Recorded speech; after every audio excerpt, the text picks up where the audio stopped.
Assalamualaikum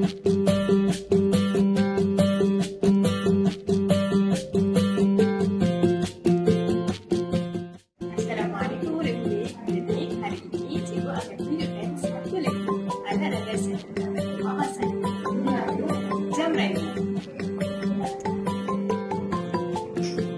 Baiklah, pada hari ini saya akan menunjukkan bagaimana cara penyimpanan dan juga penggunaan bagi jam randik analog.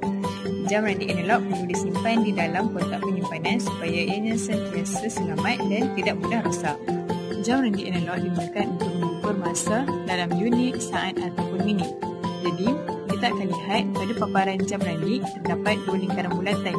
Jadi, pada lingkaran yang besar itu ianya akan mengukur nilai masa dalam unit saat, manakala lingkaran yang berada di dalam iaitu yang lebih kecil ianya akan mengukur nilai masa dalam unit minit.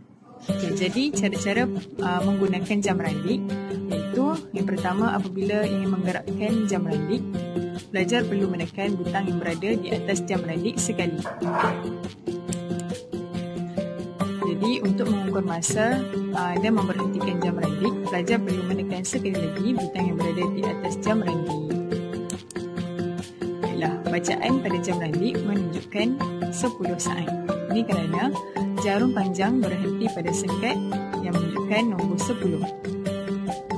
Jadi apabila pelajar ingin memastikan jam randik berada pada nilai kosong semula, pelajar perlu menekan semula butang yang berada di atas jam randik sekali lagi.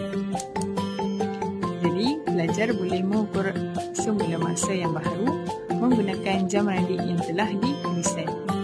Sekian, terima kasih.